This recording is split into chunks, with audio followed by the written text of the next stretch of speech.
chose d'énorme. Île-aux-Rousse, on va en parler dans la France entière. Un exploit trouve ses racines dans les moments qui le précèdent. C'est bien le cas ici. 36 heures à peine se sont écoulées depuis leur départ d'Île-Rousse. Depuis ce rendez-vous presque anodin, au petit matin, à peine troublés par la présence de quelques médias, les footballeurs île-roussiens sont presque étrangers à tout ce tralala. On est des gens simples, on est un petit club amateur, donc on va se comporter en amateur jusqu'à l'heure du match. On ne se rend pas compte, je pense qu'on va plus s'en rendre compte dans l'après-midi et surtout demain à quelques heures du match. Ils l'ont voulu ainsi, sans tambour ni trompette, cette route qui les conduit vers le rendez-vous footballistique de leur vie.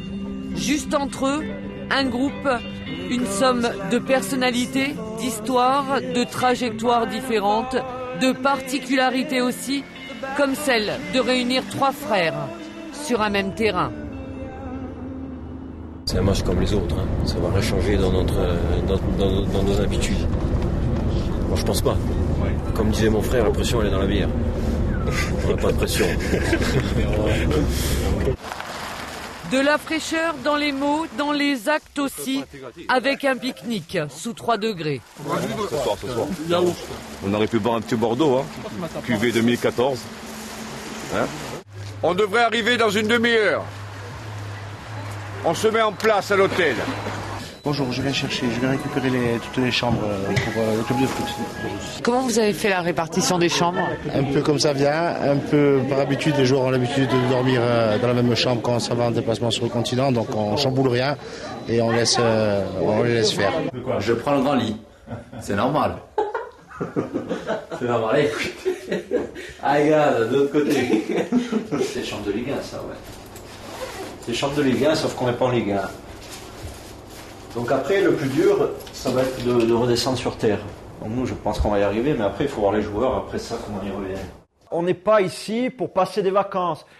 C'est-à-dire que prenez conscience, déjà, premièrement, de la chance que vous avez, parce qu'aujourd'hui, on a mobilisé des gens, vous vous en rendez compte, puisque depuis ce matin, ça part dans tous les sens.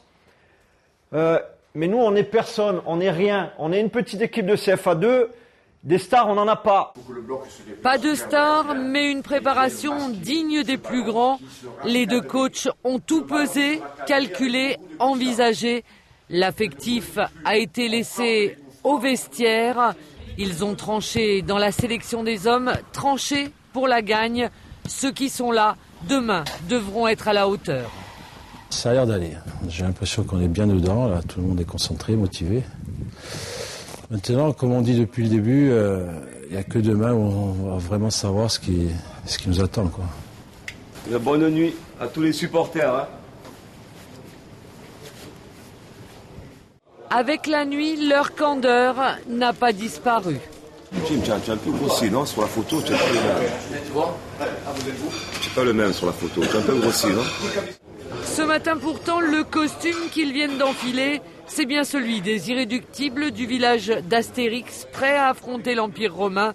L'esprit du héros d'Uderzo va d'ailleurs planer sur la causerie, car jamais il ne rendrait les armes, et surtout pas sans honneur. On est rentré dans l'histoire.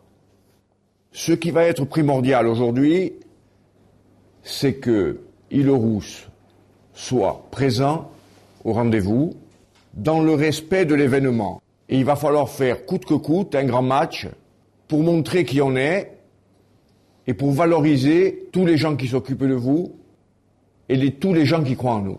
Antoine, allez, fais-le. Dans les petits sacs, il y a quoi? Alors, ça sera un tifo papelitos, donc c'est des morceaux de papier qui seront lancés à l'arrivée des joueurs sur la pelouse. Et puis, bon, après, il y a d'autres surprises. Faut venir au stade. Il va falloir chanter, hein. Mais pour les joueurs, à cet instant, la priorité est de faire abstraction de tout, d'un parent, d'un ami, de toutes les sollicitations.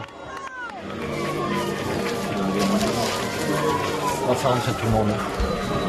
Face à une cylindrée comme Bordeaux, pour que les débats tournent en faveur des Île-Roussiens, les coachs ont misé sur la cohésion et sur le temps. Le petit Pousset va devoir user l'ogre. Il faut faire un match plein, hein. quel que soit le résultat, attention, hein, on est l'équipe de guerriers aujourd'hui. Hein. Allez.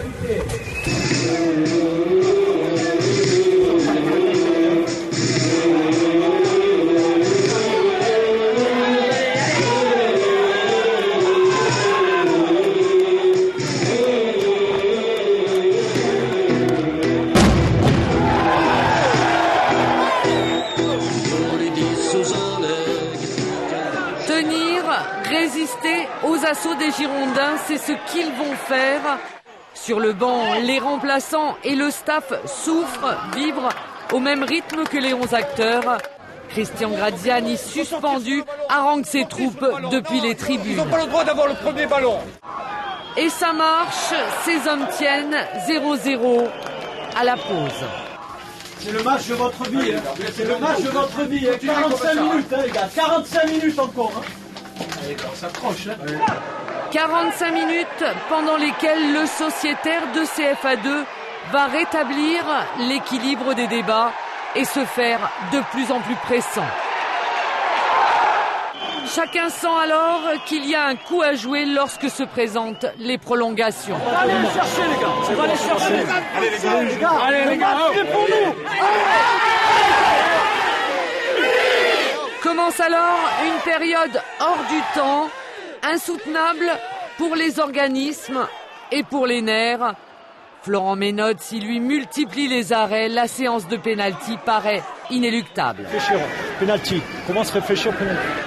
Inéluctable aussi le fait que de ces deux hommes, dos au mur, un seul sortira vainqueur. Inéluctable également que ceux-là vont passer de l'angoisse à la joie ici.